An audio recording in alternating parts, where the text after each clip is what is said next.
Bonjour les jeunes, alors aujourd'hui petite vidéo sur la question de la dignité humaine et pour ceci nous allons partir de la citation de Kant extraite des fondements de la métaphysique des mœurs, je cite « Agis toujours de telle sorte que tu traites l'humanité, aussi bien dans ta personne que dans la personne de tout autre, jamais simplement comme un moyen, mais toujours en même temps comme une fin. » Qu'est-ce que ça veut dire?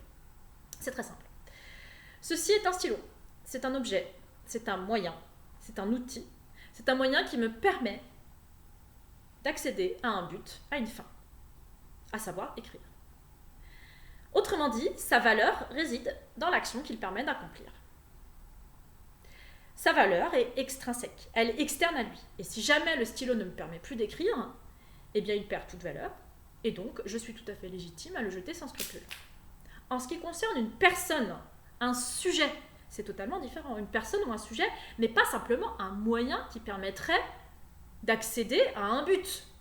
Une personne, un sujet, a une valeur interne et pas simplement une valeur extrinsèque. Cette valeur interne, c'est une valeur intrinsèque à la personne qu'on ne peut pas lui retirer.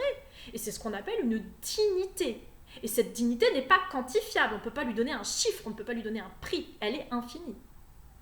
Autrement dit, que nous dit Kant? Il nous dit il n'est pas possible, par exemple, de jeter une personne à la poubelle ou de l'éliminer sous prétexte qu'elle ne servirait à rien, du point de vue social, ou qu'elle ne me servirait à rien, à moi, très égoïstement. Mais il n'est pas non plus possible d'agir avec les autres comme on agit avec des outils, simplement pour notre bien-être personnel, comme des instruments à notre service.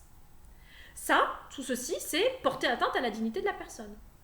Alors pour autant, dans le travail, par exemple, ou dans la sexualité, nous nous servons mutuellement les uns des autres comme des objets pour combler certains besoins. Mais il ne s'agit pas d'atteinte à la dignité de la personne humaine, à condition, si et seulement si, la personne en face est d'accord et consentante. Si je me sers d'autrui pour travailler mais que cette personne n'est pas consentante, ça s'appelle de l'esclavage, ce n'est plus du travail. Si je me sers d'une personne pour satisfaire des désirs sexuels mais que cette personne n'est pas d'accord pour que je me serve d'elle, alors ce n'est plus de la sexualité, c'est du viol. Et donc c'est bien une atteinte à la dignité de la personne humaine.